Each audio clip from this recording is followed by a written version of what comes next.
संत शरीर आश्रम छतरपुर में नाग पंचमी के अवसर पर परम पूजनीय संत शरीर बब्बाजू महाराज की 59वीं पुण्यतिथि पर भव्य कार्यक्रमों का आयोजन किया गया। इस अवसर पर यहां पर विशाल कन्या भोज, इसके अलावा एक पेड़ अपनी मां, बुजुर्गों, पूर्वजों और गुरुजनों के नाम, साथ ही दूर दूर से आए साधु संतों का सम्मान समारोह कार्यक्रम भी इस दौरान किया गया। आपको बता दें कि छतरपुर के हृदय केंद्र पर विराजमान छतरपुर के सर्वमान सुप्रसिद्ध संत शरीर महाराज की 59वीं पुण्यतिथि संत शरीर आश्रम कमलेश बब्बाजू महाराज द्वारा लगभग 53 वर्षों से इस पुण्यतिथि पर यहाँ भव्य कार्यक्रम आयोजित किए जाते हैं, जिसमें दंगल प्रतियोगिता और यहाँ पर मेले का आयोजन भी किया जाता है। इस अवसर पर संत कमलेश बब्बाजू महाराज एवं अन्य सभी संतों और भक्तगणों ने संत शरीर महाराज का जलाभिषेक किया, उनका पूजन अर्चन किया, उनको स्मरण किया और इसके बाद सभी आए हुए संतों महंतों का स्वागत, सम्मान, पुष्पार्पण भी किया गया। साथ ही यहाँ पर विशाल कन्या भोज का आयोजन किया गया और वृक्षारोपण किया गया तथा दंगल और मेले जैसे भव्य कार्यक्रमों का आयोजन भी इस दौरान किया गया। आप देखिए ये खास खबर द न्यूज़ के लिए धर्मेंद्र खटीक की रिपोर्ट।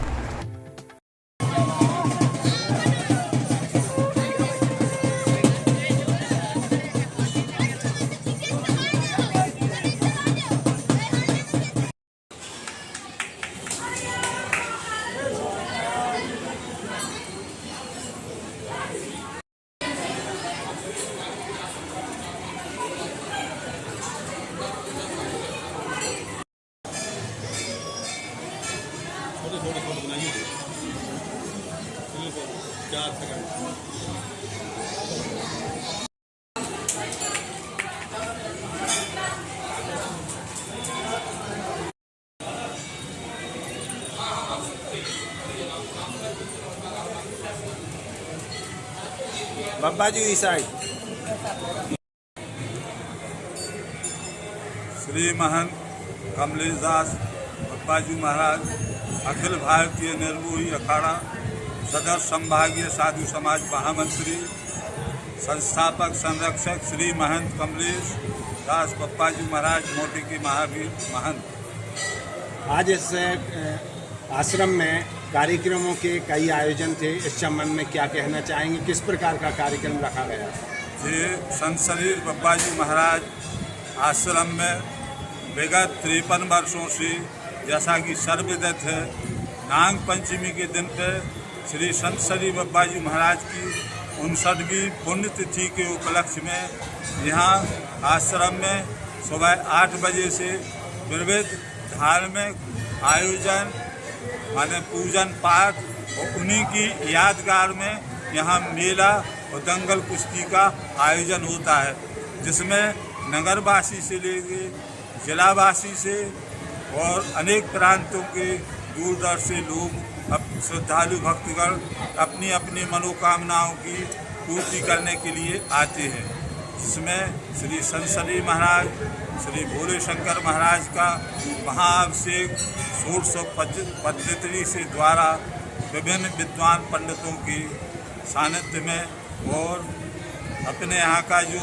11/6 माने 2001 से प्रस्तावित सरकारी ट्रस्ट आश्रम प्रबंधन संचालन समिति जो आज भी प्रचलन में है, उसी के उसमें वो आप सब श्रद्धालु भक्तों को उससे यह आयोजन किया गया, जिसमें कन्या भोज, ब्राह्मण भोज, संत भोज, जो आगंतुक आ रहे उनके सभी के भोजन। संत श्री आश्रम में वृक्षारोपण भी कार्यक्रम रखा गया है, इस संबंध में क्या कहें? इस संबंध में हम आप सबके चरणों में निवेदन करना चाहते हैं कि ये माननीय प्रधानमंत्री द्वारा ये कहा गया था कि एक वृक्ष अपनी माँ के नाम से लगाए, तो हम सभी श्रद्धालु भक्तों ने ये निश्चय किया था कि एक वृक्ष अपने माता के नाम का, पिता के नाम का, अपने गुरु और पूर्वजों के नाम का लगाएं। इस सिलसिले में आप सभी के सहयोग से और नगर के गणमान्य नागरिकों द्वारा अंतर्राष्ट्रीय साधु संत महात्माओं के द्वारा पंजाब से पधारी हुए, उदयपुर से पधारी हुए क्रांतिकारी संत, इनके सभी के सानिध्य में यहाँ आश्रम में 21 वृक्षारोपण लगाए गए हैं। सभी से प्रार्थना करते हैं कि सनातन धर्म की रक्षा के लिए अपना देश सुख शांति समृद्धशाली बने, भगवान सबको सद्बुद्धि दे, हमारे देश में उत्तम वर्षा हो और सभी उत्तम विचारों से सद्बुद्धि भगवान को प्रदान करें। संत शरीर आश्रम में नाग पंचमी के शुभ अवसर पर मंगल का कार्यक्रम और कन्याभोज के कार्यक्रम भी रखे गए। इस संबंध में आप क्या कहना चाहेंगे? आपका नाम क्या है और हमारा, मैं जिला टीकमगढ़ मध्य प्रदेश ग्राम उदयपुरा से पधारा हूँ। वहीं पर हमारा आश्रम तैयार हो रहा है, रामायण धाम संत सम्मान आश्रम के नाम से जाना जाता है। और मैं राष्ट्रीय मानस क्रांतिकारी प्रवक्ता हूँ। पूरे हिंदुस्तान में राम कथा बोलता हूँ और लोगों को राम के नाम से जोड़ता हूँ। हमारा यही लक्ष्य, क्योंकि मृत्यु निश्चित है, कोई गारंटी नहीं किस क्षण किसकी क्या श्री राम कृपा हो जाए।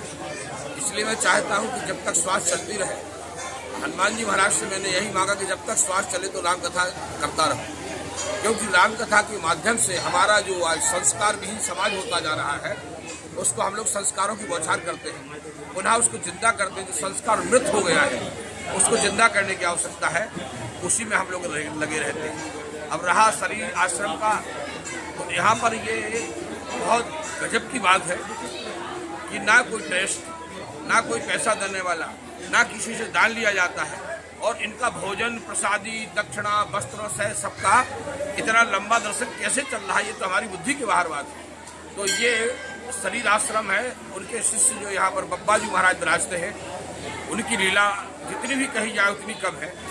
कभी कहाँ से पैसा आता है इसका कोई अता पता नहीं, लेकिन काम कोई रुकता नहीं। तो यही सबसे बड़ा दर्शन है जो मैंने हजारों नहीं लाखों जगह में ऐसा नहीं देखा है कि पैसे का कोई आमदनी का कोई जरिया नहीं, कोई टेस्ट नहीं।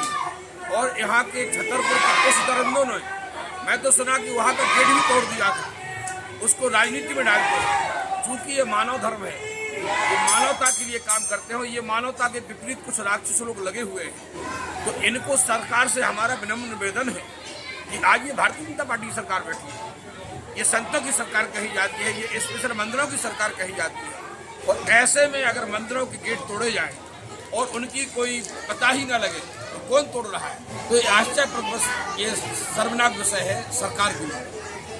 तो मैं तो ये कहता हूँ कि सरकार को इस बात पर गौर करना चाहिए, और हमारा जितना भी संत समाज है उसके लिए सब तैयार है।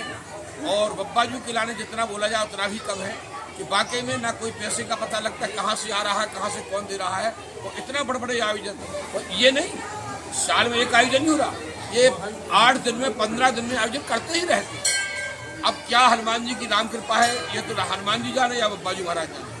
और आप लोग भी धन्यवाद के पात्र हैं जो आप लोग ऐसे धर्म के काम में शामिल होते हैं, हम लोगों की आवाज़ को आप और आगे ले जाते हैं।